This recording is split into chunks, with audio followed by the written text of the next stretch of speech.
இந்த லெட்டர்ஸை படிக்கிறதுக்கு முன்னாடி ஒரு டிஸ்க்ளைமர்.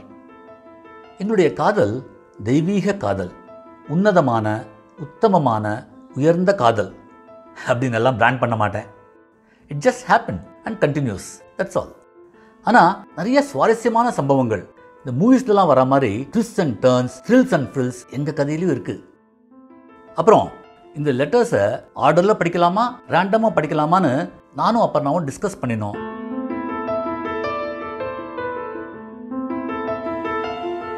எப்படி படித்தா என்ன, எல்லாமே நினைவலைகள் தானே.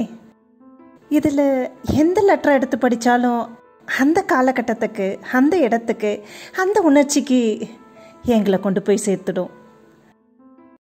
சில பழக்கங்கள், சில வழக்கங்கள் நம்மளே அறியாமலே நம்மளோட பயணிக்கும்.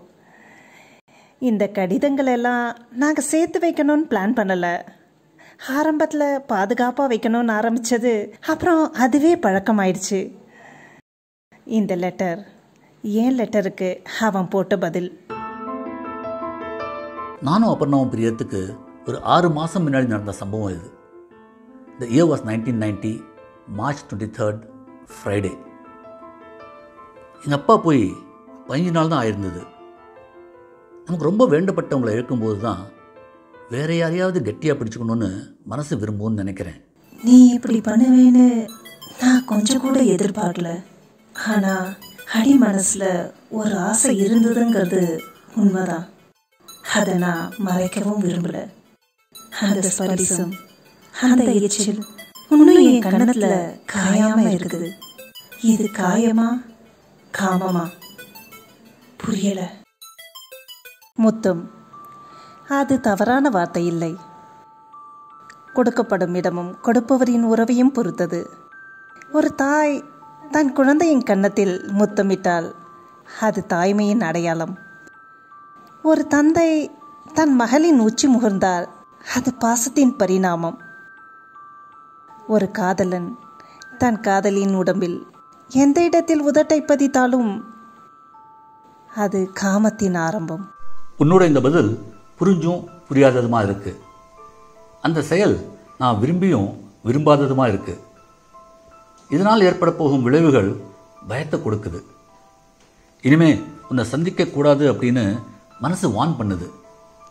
நீ என்னை மறுபடியும் கட்டிப்பிடிச்சு உதட்டோடு உதறு, வேண்டாம், இந்த இதய சேர்க்கை எனக்கு வேண்டாம் அப்படிங்கிறது ஒரு மனசு.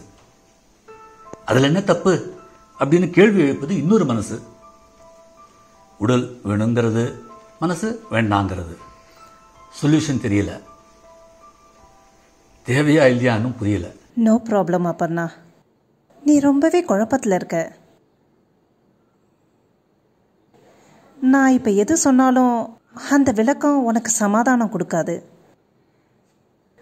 Let's not meet for the next 10 days. With love, Diwakar. 10 நாளைக்கு அப்புறம் நாங்கள் வழக்கமாக மீட் பண்ணுற இடத்துக்கு நான் போனேன். அங்கே எனக்கு ஒரு அதிர்ச்சி காத்திருந்தது.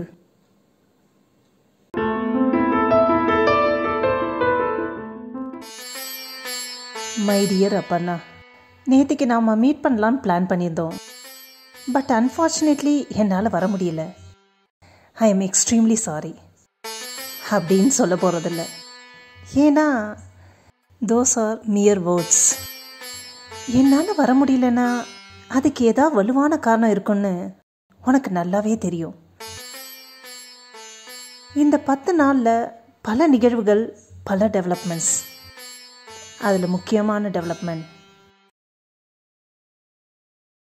நாங்கள் மெட்ராஸை விட்டு காஷ்மீர் ஷிஃப்ட் ஆக போகிறோம்.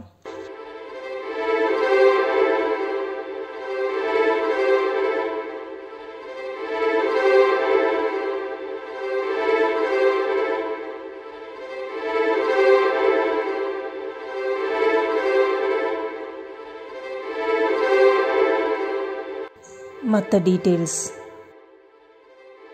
அடுத்த லெட்டரில்.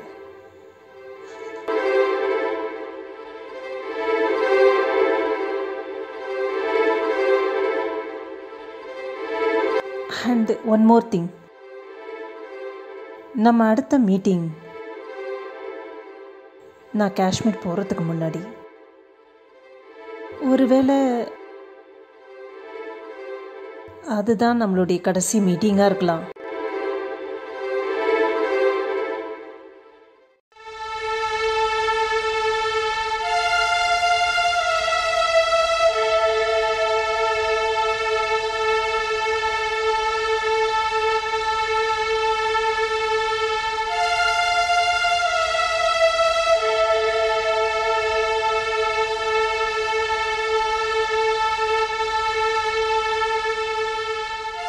பின் குறிப்பு: உன்னுடைய கண்ணம் இப்போது காய்ந்திருக்கும் என்று நினைக்கிறேன்.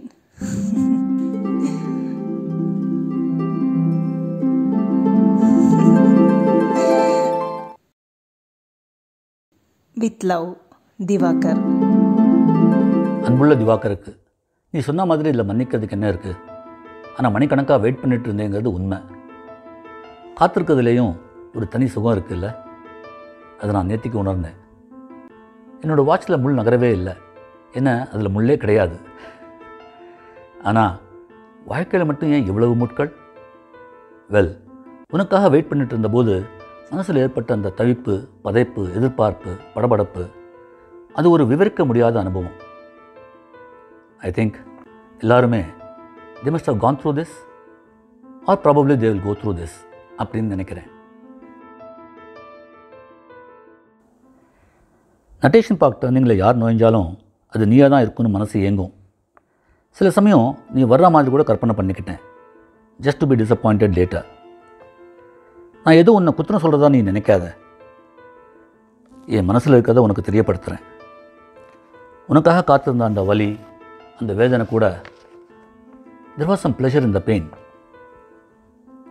உனக்காக நான் காத்துட்ருக்கேன் அப்படிங்கிற அந்த உணர்வு, I enjoyed the entire 3 hours.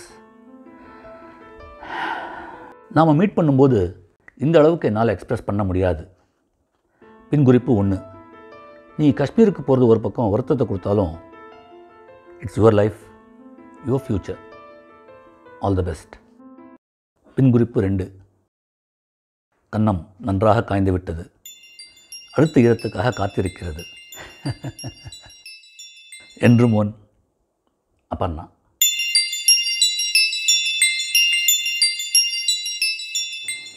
என் இனிய தமிழ் மகளே, சாரி, நேற்றுக்கு பாரதி ராஜா படம் பார்த்தேன், அதோட பாதிப்பு தான் இந்த துவக்கம். அந்த சுகத்தை, அந்த சந்தோஷத்தை இனிமேல் நான் உனக்கு கொடுக்க போகிறதில்ல. ஐ மீன், உன்னை காக்க வைக்கிற சுகம். உன்னுடைய வருத்தத்தை, உன்னுடைய வேதனையை ரொம்ப நாசுக்காக நீ வெளிப்படுத்தியிருக்க. எனிவே, இதை பற்றி ஃபர்தராக நம்ம டிஸ்கஸ் பண்ண வேண்டாம். நாளை மறுநாள் D-Day. உன்னை பிரிய போகிறோங்கிற அந்த நினைப்பே மனசில் ஒரு பெரிய பாதிப்பை ஏற்படுத்துது.